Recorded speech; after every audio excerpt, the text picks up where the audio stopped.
देखो एक्चुअल में हम लोग अब पढ़ेंगे जो क्लासिफिकेशन हम 5 प्रकार का बताए थे, उसी को डिटेल रूप में पढ़ना है। ठीक है, वो टेबल हम लोग बाद में बनाएंगे। सबसे पहले हम लोग देखते हैं कि उसका क्लासिफिकेशन कैसे कैसे जीव जंतु को किया गया है। ठीक है, ये भी आ ही चुका है।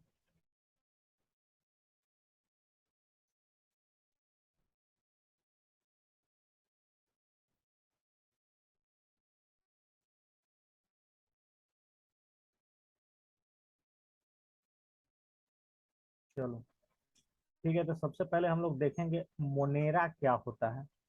क्या बता रहा है कि these organism do not have a defined nucleus और organelles, nor do any of them show multicellular body designs। मतलब देखिए पहले ही लाइन में स्पष्ट कर रहा है कि मोनेरा में क्या होगा, उसमें नॉट ए डिफाइंड न्यूक्लियस, उसमें तो ना तो डिफाइंड न्यूक्लियस होगा मोनेरा में, और न तो उसमें क्या होगा कि न तो उसमें ऐसा देखा गया है कि मल्टी सेलुलर बॉडी स्ट्रक्चर है, मतलब उसमें मल्टी सेलुलर बॉडी स्ट्रक्चर भी नहीं होगा। On this other hand on the other hand they show diversity based on many other characteristics, some of them have cell walls while some do not. मतलब किसी में cell wall होगा, cell wall कैसे है, cell है तो cell wall किसी में होगा, किसी में नहीं भी होगा। Of course, having or not having a cell wall has a very different effect on body design, share from having or not having a cell wall in the multicellular organism। मतलब क्या बोल रहा है कि भाई सेल वॉल है कि नहीं है, इसका बॉडी डिजाइन में बहुत बड़ा इफेक्ट होता है। The mode of nutrition of organism in this group can be either by synthesising their own food. मतलब क्या है कि जो मोनेरा प्रकार का, मोनेरा प्रजाति का जो जीव जंतु होता है, जो जिसमें मान लो कि सिंगल सेल ही होता है, क्योंकि इसमें मल्टी सेलुलर स्ट्रक्चर डिजाइन तो होता नहीं है। दूसरा चीज क्या बताया कि न्यूक्लियस इसमें क्या है, अनडिफाइंड है। ठीक है, ये अपना खाना कैसे बनाता है, खुद बनाता है, ऑन फूड प्रिपरेशन। ऑटोट्रॉपिक जिसको बोलते हैं, जो अपना खाना खूब बनाए उसको ऑटोट्रॉपिक, और getting it from the environment heterotrophic. देखिए अब यहाँ पे दो चीज है, जो अपना खाना खुद बना ले उसको क्या बोलेंगे, ऑटोट्रॉपिक, और जो इन्वायरमेंट से खाना प्राप्त करे उसको क्या बोलेंगे, हेट्रोट्रॉपिक। समझ गए। This group include bacteria, blue green algae, cyanobacteria and mycoplasma. मतलब चार एग्जाम्पल मोनेरा प्रजाति का जो कीड़ा मकोड़ा होगा उसका चार एग्जाम्पल है। सबसे पहला बैक्टीरिया है, ब्लू ग्रीन एल्गी है, जिसका नाम क्या है, साइनो बैक्टीरिया भी जिसको बोलते हैं, माइक्रोप्लाज्मा है, some others are shown in figure. मतलब ये तीन को याद रखना है आपको। क्या क्या कि मोनेरा के बारे में हम लोग क्या यहाँ पे पढ़े, मोनेरा के बारे में पढ़े, तो उसका जो न्यूक्लियस नहीं होगा। जैसे कि क्या होता है ना कि ये मान लो कि है तो इसका बीच में कहीं वेट वेट उसका गैदर होता है, ये न्यूक्लियस का काम करता है। ठीक है, तो इसमें वेल डिफाइंड न्यूक्लियस नहीं होगा मोनेरा में। ये मल्टी सेलुलर नहीं होगा, यानी कि सिंगल सेलुलर भी होगा। इसका एग्जाम्पल याद रखना है, क्या क्या होगा, बैक्टीरिया हो गया, ब्लू ग्रीन एल्गी होगा, और माइक्रोप्लाज्म होगा। समझ गए, माइकोप्लाज्म। ठीक है, तो ये सब एग्जाम्पल याद रखना है, इतना है तो ये सब बताना है। किसी का आप स्ट्रक्चर बता सकें तो ये आप स्ट्रक्चर उसका बताइए। जैसे कि बैक्टीरिया का स्ट्रक्चर दिया हुआ है तो ये बताइए, ये क्या है, अमीबिया एक प्रकार का होता है, ये भी बैक्टीरिया टाइप से छोटा सा होता है, उसका है मोनेरा प्रजाति में ये सब आता है, तो दोनों का बना सकते हो। समझ गया ना, इसका किस अंग का क्या नाम है वो भी दिया हुआ है यहाँ पे। ठीक है, रेस्टिंग स्पोर, और ये क्या है, हेटेरोसाइज। ठीक है, तो उतना ज़्यादा बायोलॉजी को डीपली में तो हम उतना अध्ययन करा नहीं सकते हैं, लेकिन जो जान रहे हो वो जान जाओ। ये मान लो कि सेल वॉल है, समझ गया ना। तो बैक्टीरिया का फिगर बनाइए, इसका बनाइए, और नीचे इसका नाम लिखिए मोनेरा प्रजाति। इसके बारे में अगर अपने से लाइन याद है तो लिख लो कि ये क्या हो गया, सिंगल सेलुलर होगा, मल्टी सेलुलर नहीं होगा, इसका न्यूक्लियस वेल डिफाइंड नहीं होता है। ठीक है ना, ये सब इसके बारे में लिखा जा सकता है। समझे कि नहीं समझे। ये अपना फूड फूड क्या कर सकते हैं, खुद से भी बना सकते हो, इन्वायरमेंट से भी प्राप्त कर सकते हैं। ये सब इसके बारे में हम लोग ऊपर पढ़ चुके हैं, तो ये सब समझ में आ गया होगा। समझ गए ना, तो इसके बारे में एकदम अपने आंख बंद करके अब लिखना में आ जाना चाहिए। इसका दूगो का जल्दी फिगर बनाओ भाई, जल्दी। और इसके बारे में दो चार लाइन अपने से लिख लो जल्दी, 2 मिनट का वक्त देते हैं हम। एक चीज और गड़बड़ हो सकता है कि किसी किसी का प्रोनाउंसिएशन में हमको गड़बड़ हो सकता है, क्योंकि हम भी ये सब 9th 10th में पढ़े हैं। कभी हम तो एक्चुअल में 11th 12th को पढ़ाते हैं, तो हम बायोलॉजी नहीं पढ़ाते हैं, हम फिजिक्स केमिस्ट्री पढ़ाते हैं। ठीक है, तो जैसे कोई किसी किसी का प्रोनाउंसिएशन गड़बड़ा सकता है, बाकी कोई दिक्कत नहीं है, सिर्फ प्रोनाउंसिएशन गड़बड़ा सकता है, स्पेलिंग तो सही होगा।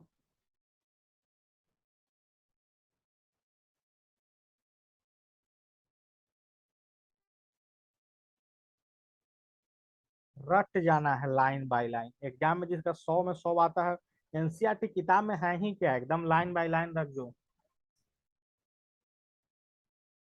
बोट वाला ईयरफोन अपने आप काम कर रहा है, ठीक तो है।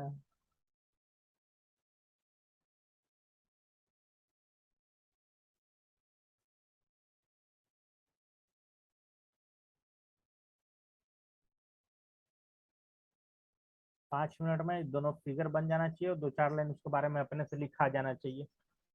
फिर हम आगे बढ़ते हैं। प्रोटिस्टा आगे है, प्रोटिस्टा।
चलो हो गया ना।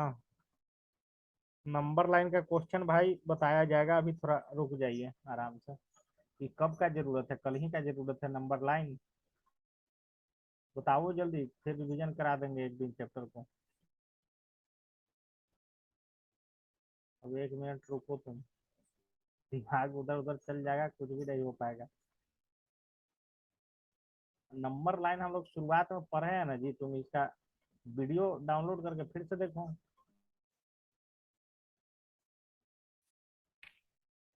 रुक जाओ। प्रोटिस्टा क्या होता है? Protista, this group include many kind of unicellular eukaryotic organism. Some of these organisms use appendage such as hair-like cilia or whip-like flagella for moving around. Their mode of nutrition can be autotrophic or heterotrophic. Example are unicellular algae और protozoa. ठीक है, क्या बताया इसमें? रुक जाओ, तुम्हारा हम इसको करते हैं सॉल्यूशन, 1 मिनट रुक जाओ। तो प्रोटिस्टा के बारे में क्या बता रहा है कि ये भी क्या है, यूनिसेलुलर है और यूक्रियोटिक ऑर्गेनिज्म है। मतलब क्या है, सबसे पहला चीज तो यही इसके बारे में, प्रोटिस्टा के बारे में याद करना है कि यूनिसेलुलर यूक्रियोटिक ऑर्गेनिज्म है। ठीक है, दूसरा चीज क्या बताया, सम ऑफ दीज ऑर्गेनिज्म यूज, मतलब हेयर लाइक स्ट्रक्चर इसमें होगा। ठीक है, लाइक हेयर लाइक स्ट्रक्चर होगा इसमें, जिसका नाम क्या है, सिलिया, और weep like flagella for moving around. ठीक है, ये क्या बताया, ये भी अपना खाना खुद से भी बना सकता है, इन्वायरमेंट से भी प्राप्त कर सकता है। इसका एग्जाम एल्गी, प्रोटोजोआ और डाइएटम्स, समझ गए ना। ये तीन गो इसका एग्जाम्पल हुआ प्रोटिस्टा का, ठीक ना। नेक्स्ट,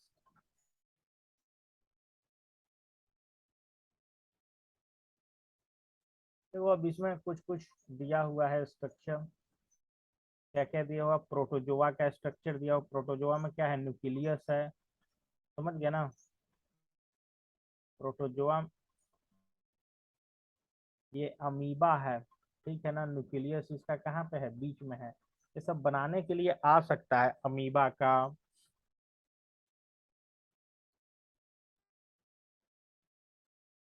ये प्रोटोजोआ फैमिली में ये सब आएगा, समझ गया ना। तो एक अमीबा का बना लो, तो तुम लोग अमीबा का आते रहता है।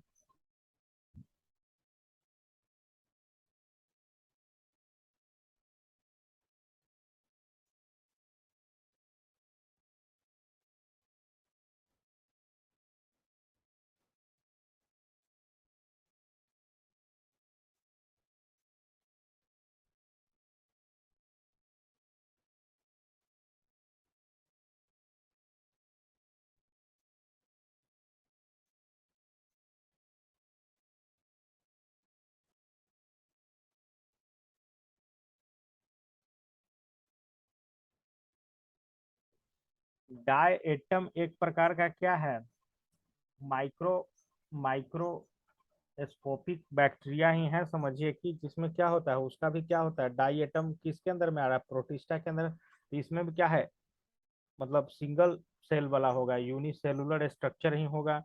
बोल रहा है कि ये ताजे पानी के चश्मों तथा समुद्र के खारे पानी में मिलते हैं। ये समुद्र में और ताजा पानी दोनों में मिलता है। आमतौर पर अकेले अकेले कोशिकाओं के रूप में मिलते हैं, और ये सब अलग अलग अलग अलग टाइप से रहेगा, ठीक है। समझ गया ना। डाइएटम एक प्रकार का वो भी मतलब छोटा सा सूक्ष्म जीव ही है। समझे कि नहीं समझे। नेक्स्ट, अमीबा का तो क्वेश्चन आता ही आता है, इस कारण तुम लोग बना लो तो ज्यादा बढ़िया रहेगा, ठीक है। अब फंगी के बारे में बोल रहा है, these are heterotrophic eukaryotic organism. Heterotrophic मतलब जानते हो ना जी, कि खाना खुद से नहीं बनाएगा। और यूक्रियोटिक मतलब क्या है, सिंगल सेलुलर ऑर्गेनिज्म होगा। Some of them use decaying organic material as food and are therefore called sporotrophs. Others require, मतलब क्या है कि some of them use decaying organic material as food, मतलब क्या करता है कि ऑर्गेनिक मटेरियल को फूड के फॉर्म में क्या करता है, डीके कर सकता है। Other require a living other require a living protoplasm proto protoplasm of A host organism for food. किसी किसी को प्रोटोप्लाज्म का आवश्यकता होता है खाने के लिए, और कोई कोई अपना क्या करता है कि डीके करके ऑर्गेनिक चीज को खा लेता है, ठीक है। दे आर कॉल्ड पारासाइट, मतलब इन लोगों को पारासाइट भी, फंगी को क्या बोलते हैं, पारासाइट भी बोलते हैं। Many of them have capacity to become multi cellular organism at the certain stage. पहले तो ये सिंगल स्टेज का मतलब सिंगल सेलुलर होता है, बाद में मल्टी सेलुलर बन सकता है। They have cell walls made of a tough complex sugar called the, इसमें क्या होता है, सेल वॉल भी होता है, जो किससे मिल के बना होता है, जिसको नाम क्या है, CHI, चिटिन बोल रहा है, इसका नाम है, ठीक है। जैसे कि इसका एग्जाम्पल क्या बता रहा है, east moulds and mushroom, mushroom mould east, ये सब क्या है, फंगी आता है, फंगस, फंगी के फैमिली में ये सब तीन गो आएगा। तो इसका जल्दी से एग्जाम्पल तो याद ही रखना है। और इसके बारे में क्या बताया कि शुरुआत में होता है सिंगल सेलुलर, ये अपना खाना खुद नहीं बनाता है, ये इन्वायरमेंट से प्राप्त करता है। समझ गए, ये सब चीज जानकारी इसके बारे में है आपका, ठीक है। तो इसका भी बना लिया जाए थोड़ा सा। बना क्या लिया जाए, एग्जाम्पल एग्जाम्पल याद रखो, इसको रीडिंग एनसीईआरटी को बार बार देते रहो, आगे बढ़ो।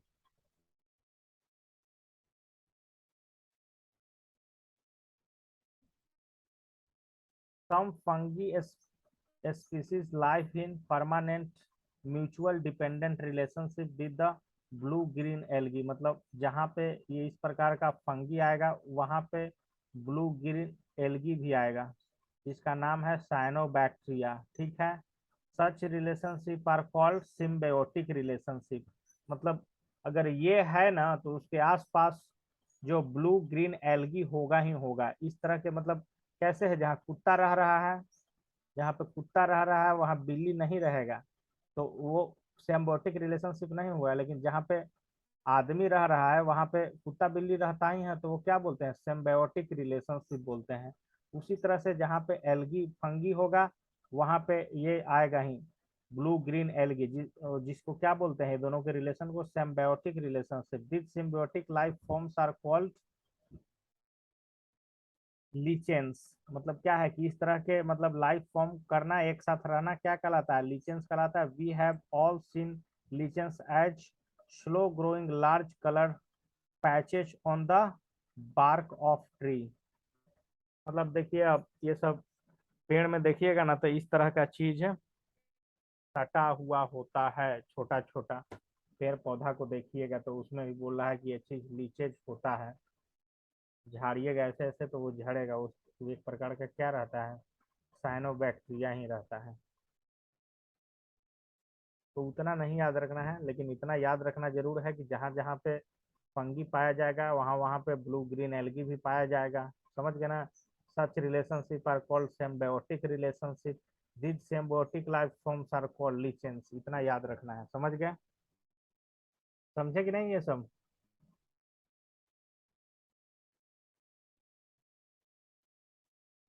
प्लांटेई। प्लांटेई देखो क्या है, these are multi cellular eukaryotic with cell wall.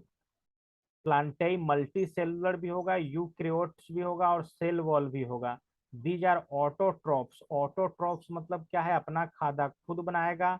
Use chlorophyll for the photosynthesis. मतलब जो भी अपना खाना खुद बनाता है उस प्रक्रिया को फोटोसिंथेसिस कहते हैं। और प्लांटेई इसको बोला गया, एक्चुअल में प्लांट का ही अंदर आता है। तो प्लांटेई अपना खाना खुद बनाता है, किसके माध्यम से, फोटोसिंथेसिस के माध्यम से। और उसमें सहयोग कौन करता है, क्लोरोफिल का यूज करता है, सनलाइट का यूज करता है। समझ गए ना, ये सब है।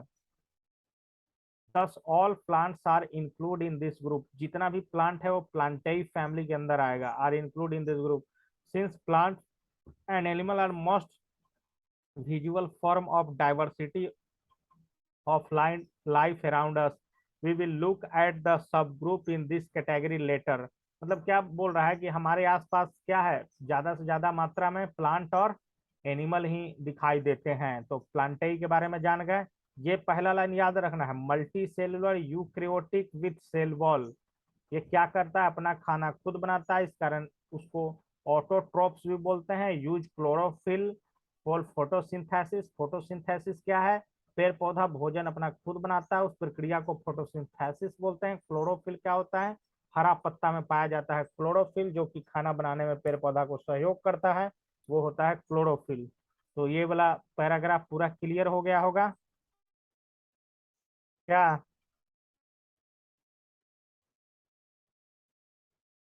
Animalia. These include organisms which are multicellular eukaryotic without cell wall।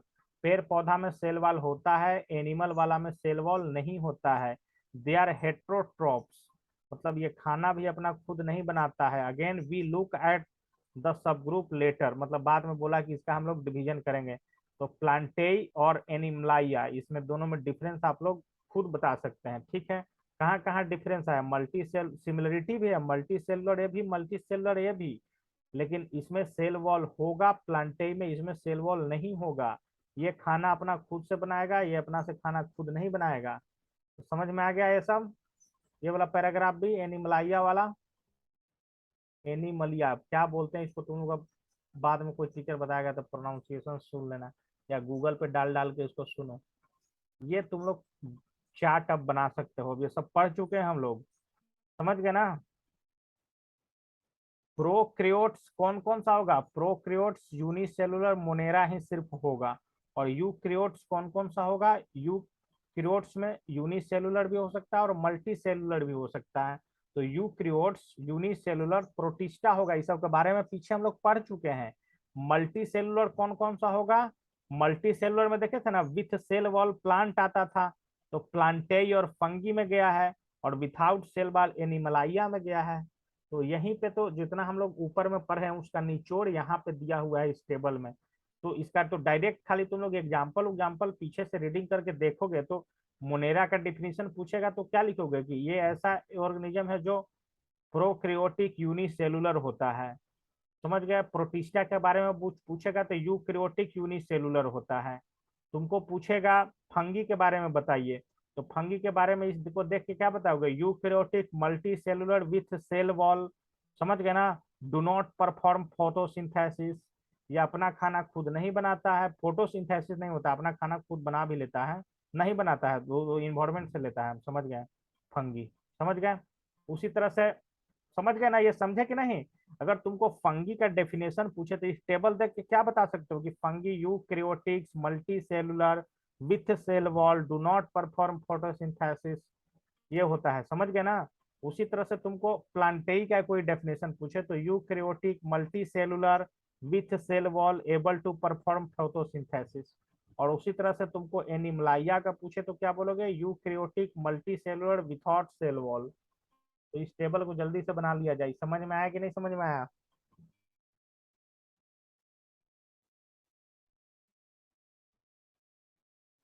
चलो जल्दी बना लो, बनाओ बनाओ जल्दी, तुम्हारा हम आते हैं, उसको देखना पड़ेगा हमको भाई। तुम जैसे कि हम लोग को अब कहोगे ना तो इंजीन, अब देखो, अब तुम रूट अंडर 122 को बोले हो ना नंबर लाइन पर रिप्रेजेंट करने के लिए, इसी को ना बोलो। हम लोग इसका क्या करते हैं, स्क्वायर रूट करके इसको पॉइंट में पहले ले जाते हैं, उसको नंबर लाइन में रिप्रेजेंट कर देते हैं। लेकिन उस तरह से नहीं पढ़ना रहता है, नाइन्थ क्लास में उसको दूसरा मेथड से पढ़ना रहता है, उसको देखना पड़ेगा हमको फिर से। वैसे तो हम कहेंगे कि 1.432 को नंबर लाइन पर रिप्रेजेंट कीजिए, तो ये तो आसानी से हो जाएगा। 1 और 2 के बीच में जाएगा ना जी, ये 1 है ये 2 है, इसके बीच में भी मतलब क्या है, 10 गो छोटा छोटा लाइन खींच दो। मान लो कि 3 4 5 6 7 8 9 10, ठीक है, मान लो कि 10 गो लाइन खींच दिए, तो 1 और 2 है तो 4 उसके बाद आ रहा है, तो 1 2 3 4 4, और फिर उसके बाद 3 आ रहा है, तो 4 और 3 के बीच में यहाँ पर रिप्रेजेंट हो जाता। लेकिन इस तरह वाला मेथड नहीं पढ़ना है, ये वाला मेथड सबको आता है। समझ गया ना? ये जल्दी उतारिए और यहीं से इसको रट्टा मारिए, एकदम डॉक्टर बनना है तब। समझ गए? इसको एमबीबीएस करना है यहीं से, इसको एमबीबीएस करना है तो 11th 12th में पीसीएम के साथ बायो होना चाहिए, फिजिक्स केमिस्ट्री मैथ भी लेना है, बायो भी लेना है, और यहीं से बेस उसका होता है। कोई बच्चा यहाँ पढ़वे नहीं करता है, सीधे जाके पढ़ेगा 11th 12th में, कहाँ से निकलेगा मेडिकल? फिर एम्स में डॉक्टरी करना है, जहाँ पे मम्मी गार्ड का काम करती है वहीं से।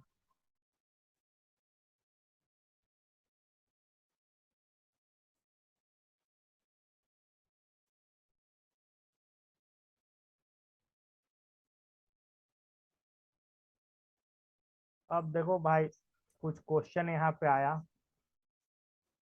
क्या क्वेश्चन आया? What are the criteria for classification of organism as belonging to the kingdom Monera और प्रोटिस्टा? मोनेरा और प्रोटिस्टा को किस आधार पर बंटवारा किया गया है? देखिए इसी को देख के, सब टेबल देख के बनेगा भाई, नहीं तो नहीं बनेगा। मोनेरा और प्रोटिस्टा को किस आधार पे बांटे हो? मोनेरा और प्रोटिस्टा को बांटे हो किस आधार पे? प्रोक्रियोट्स और यूक्रियोट्स के आधार पे। ये भी यूनिसेलुलर मतलब सेल के आधार पे इसके क्लासिफिकेशन हम लोग कर दिए हैं। In which kingdom will you place an organism which is single called eukaryotic and photosynthesis? देखिए अब इसमें से खोज के टेबल में से निकालो तो जल्दी दूसरा क्वेश्चन का आंसर, कि जो यूक्रियोटिक भी हो और जो फोटोसिंथेसिस भी कर सकता है। Which kingdom will you place an organism which is single single cell? वो सिंगल सेल भी होना चाहिए, यूक्रियोटिक भी होना चाहिए, और फोटोसिंथेसिस परफॉर्म करने का क्षमता भी होना चाहिए। ऐसा कौन सा किंगडम है? टेबल अगर उतारे हो तो जल्दी से इसका आंसर बताओ।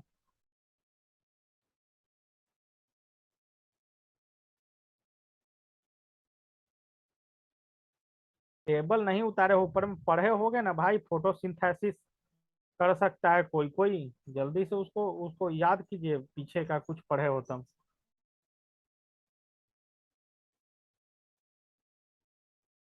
देखिए टेबल में तो हमको लगता है कि ऐसा है नहीं, फोटोसिंथेसिस में जो यूनिसेलुलर होगा। तो देखिए मेरे हिसाब से ये यही दोनों में से कोई एक आएगा, प्रोटिस्टा हो जाए या फिर मोनेरा हो जाए, क्योंकि यूनिसेलुलर वही है। अब इसका थोड़ा फिर से ऊपर चलते हैं हम, उसको खोजना जरूरी है, आंसर भाई खोजना जरूरी है। चलिए इसका तो कहानी खत्म।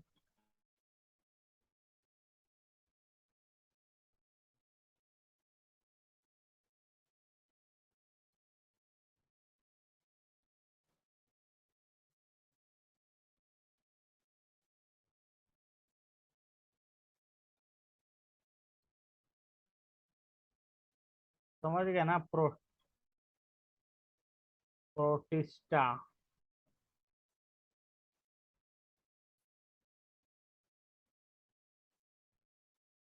देखो इसका मतलब ऐसा बोल सकते हो ना, मतलब ये सब क्या है, ऑटोट्रोपिक भी और हेट्रोट्रोपिक भी है।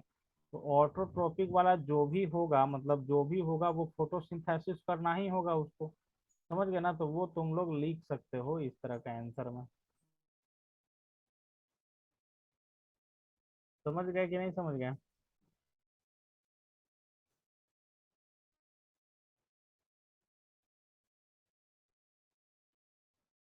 अब बहुत सारा ये सब पढ़ना है। In the hierarchy of classification, which grouping will have the smallest number of organisms with maximum common characteristic and which will have the largest number of organism? अब देखिए, अब इसके लिए तो पूरा चैप्टर पहले पढ़ोगे ना तब इसका बनेगा। अब बोल रहा है कि जो टेबल आप पढ़े हैं ऊपर में हेरारिकल क्लासिफिकेशन, उसमें मतलब किसमें स्मॉलेस्ट नंबर ऑफ ऑर्गेनिज्म आता है और किस, और मैक्सिमम कॉमन कैरेक्टरिस्टिक भी होना चाहिए, और किसमें मतलब ज्यादा नंबर ऑफ आता है। तो इसका हम ना क्वेश्चन आंसर करवाएंगे तो ये सब हो जाएगा लास्ट दिन, ठीक है। क्वेश्चन आंसर कराएंगे, हो जाएगा, ठीक है। प्लांटेई के बारे में पढ़ते हैं। The first level of classification among the plant depend on whether the plant body has well differentiated distinct part. The next level of classification based on the whether the differentiated plant body has a special tissue from transparent of water and other substances. Further classification look at the ability to bear seed and whether the seed are enclosed within the fruit. देखिए भाई, प्लांटेई family के अंदर में जो plant का classification होता है वो तीन चार प्रकार से हो सकता है। सबसे निचला में दिया हुआ है कि किसी किसी प्लांट में क्या होगा कि फ्रूट के अंदर में बीज होगा, किसी में क्या होगा, बीज होगा ही नहीं, या किसी में बाहर में बीज होगा। ठीक है ना, ये हो क्लासिफिकेशन, ये लाइन का मतलब था। ऊपर में क्या बोल रहा है, कोई कोई प्लांट होगा वो ट्रांसपेरेंट होगा वाटर टाइप का, कोई कोई नहीं होगा ट्रांसपेरेंट, ठीक है। ओके, फिर उसके लिए ऊपर में क्या बोल रहा था, उसका मतलब किस तरह का स्ट्रक्चर है, समझ गया, उसका किस तरह का स्ट्रक्चर है बॉडी का, समझ गया। तो तीन प्रकार से क्लासिफाई किया गया है। तो सबसे पहला क्लासिफिकेशन क्या आता है, थैलोफाइटा। थैलोफाइटा, तो plant that do not have well differentiated body design fall in this group. मतलब जिसका कोई बॉडी डिजाइन नहीं है, कुछ भी उग जा रहा है, उस तरह की चीज को क्या बोलेंगे, Thallophyta. The plant in this group are commonly called algae. मतलब समझ गए, एल्गी थैलोफाइटा के अंदर आएगा। इसका कोई फिक्स्ड बॉडी स्ट्रक्चर नहीं है। जैसे आम का पेड़ हम लोग देखते हैं तो जान जाते हैं ना, तार का पेड़ देखते हैं तो जान जाते हैं, इसका फिक्स्ड बॉडी स्ट्रक्चर होगा, लेकिन इसका ऐसा नहीं होगा।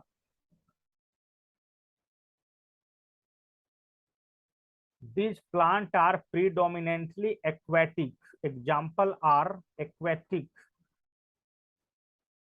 बाप रे, ऐसा ऐसा एग्जाम्पल है कि हमको तो पढ़ ही नहीं पा रहे हैं। Spirogyra, Ulothrix, Cladophora, Ulva and Chara, ये सब क्या है, अलोथ्रिक्स, कैल्डोफोरा। देखो भाई ये सब क्या है, ये सब किसके किसके अंदर में आएगा, ये सब थैलोफाइटा के अंदर में आएगा। थैलोफाइटा के अंदर में एक्चुअल में सब एल्गी का प्रजाति है, इसका कोई डिफरेंट बॉडी शेप नहीं होगा। समझ रहे हो ना, थैलोफाइटा। कोई इस तरह का है उसका नाम ये पड़ गया, कोई इस तरह का है उसका नाम ये पड़ गया, कोई इस तरह का है उसका नाम ये पड़ गया, कोई इस तरह का है उसका नाम ये पड़ गया। समझ गए? तो ये सब एग्जाम्पल आप याद रखिए, सब बनाइए जल्दी जल्दी इसका। बायो बहुत खतरनाक वर्ड आ रहा है एकदम भाई। ये है, तो देखो जिसका इस तरह का स्ट्रक्चर तुम लोग को दिया रहे ना, मतलब इस तरह का, ये आ जाता है कभी कभी तुम लोग को बनाने में आ सकता है क्वेश्चन, जैसे कि ये दिया हुआ है, ठीक है। एस्प्री एस्प्री रो 11 क्या दिया हुआ है, देखो इसमें सेल वॉल, बाहर वाले स्ट्रक्चर को क्या बोलेंगे, सेल वॉल, क्लोरोप्लास्ट, न्यूक्लियस बीच में होता है, साइटोप्लाज्म, साइटोप्लाज्म और क्लोरोपेस्ट, और पेरिनोइड्स, पेरिनोइड्स। देखिए इसको अच्छा से स्ट्रक्चर को देखिए तो सेल वॉल तो पता चल गया ना कि कोई भी चीज ऐसे बनाए तो बाहरी चीज क्या कहलाएगा, सेल वॉल। साइटोप्लाज्म अंदर में कुछ लिक्विड भरा हुआ होगा, वो साइटोप्लाज्म कहलाएगा। न्यूक्लियस समझ ही गए, मतलब है ना कोई चीज के अंदर में कुछ हड्डी टाइप का होगा तो न्यूक्लियस हो गया। पायरोनोइड्स, पायरोनोइड्स क्या है, पायरोनोइड सब होगा कुछ ना कुछ, इसको आगे पढ़ेंगे तो पता चलेगा पायरोनोइड्स क्या है। क्लोरोपेस्ट और साइटोप्लाज्म वो एक ही चीज है, मतलब दो तरह का चीज है। तो ये स्ट्रक्चर बना के सब लिख लीजिए कि ये सब होता है इसमें। समझ गए? थैलोफाइटा, जल्दी से इसको बनाओ भाई, जल्दी से इसका बनाओ। ये कितना पेज का है हमको समझ में नहीं आ रहा है, अभी 18 पेज का है। ये लगता है कि एक सप्ताह खींच ही देगा क्या जी, अभी लग रहा है। ठीक है, लेकिन डिटेल में पढ़ोगे इसका बढ़िया है, साइंस वाइंस चलने दो। अब होगा, अब लगता है कि दो दो क्लास लगाना पड़ जाएगा, एगो मैथ का एगो साइंस का। देखते हैं क्या होगा।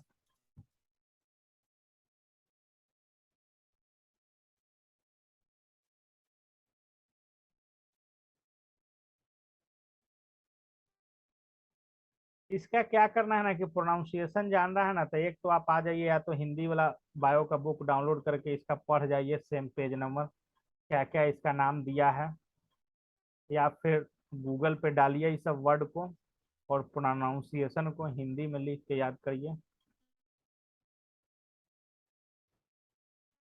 और कोई उपाय नहीं है इसका, यानी तो फिर गलती याद कीजिए तो फिर बेइज्जती होता है। जैसे स्पेलिंग तो तुम, जैसे कि हम मान लो कि हमको उलवा बोल रहे हैं, उलवा उलवा उलवा, तो हमको तो स्पेलिंग याद है, ULV है, ULV है, इस तरह का हम अपना याद किए हैं, तो हम तो एग्जाम में तो आएगा क्वेश्चन तो हम तो जान जाएंगे क्या पूछ रहे हैं, लिख देंगे।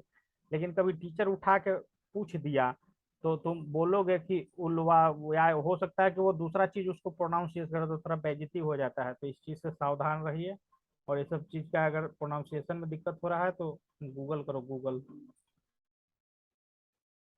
समझ गए ना, नहीं तो बेइज्जती हो जाता है।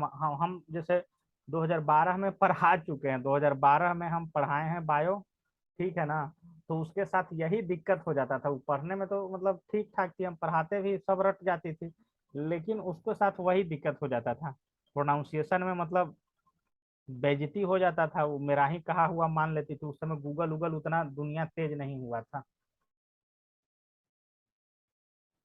और अभी तो मतलब अवेलेबल रिसोर्स है तब ना, अब एक आदमी इंग्लिश का NCERT ले लिया तो हिंदी का कहाँ से ले पाएगा, उतना सुविधा नहीं था। तो गलती सलती, गलती सलती क्या मतलब, प्रोनाउंसिएशन खाली गलती सलती।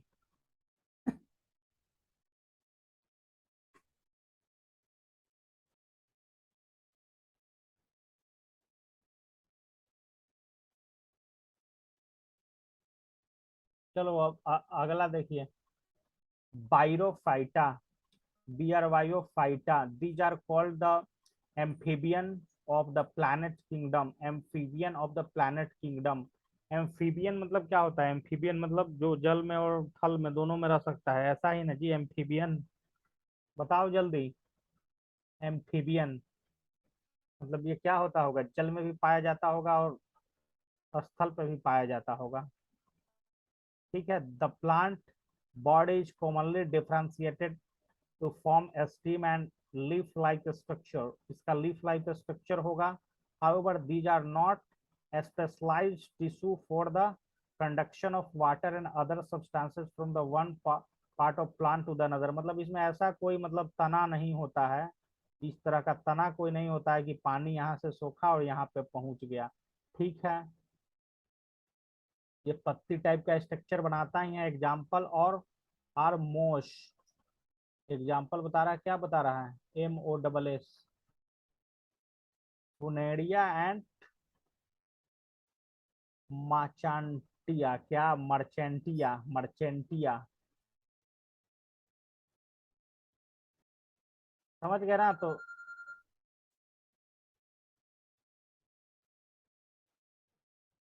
यही है, जल्दी इसको इसका उतार लो, इसके बारे में, ब्रायोफाइटा के बारे में।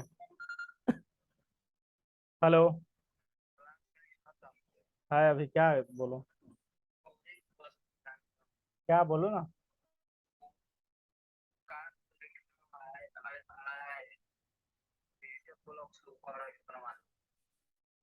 कास्ट सर्टिफिकेट और उसमें डॉक्यूमेंट क्या अपलोड करेगा?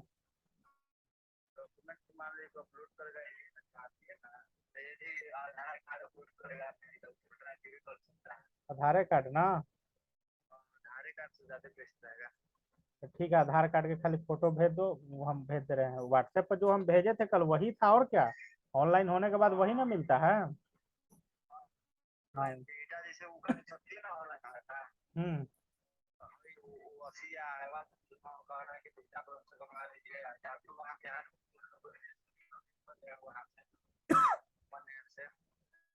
क्या कर लेगा मनेर से? हम्म। ठीक है, तो बिहटा में, बिहटा से क्या अप्लाई कर दे, बिहटा से? निवास और आय, बस ना।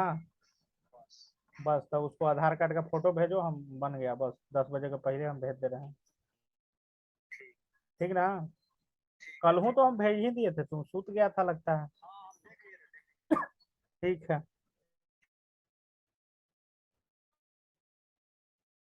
तो थैलोफाइटा, अब ब्रायोफाइटा, ये सब समझ में आ रहा है जी कुछ कुछ?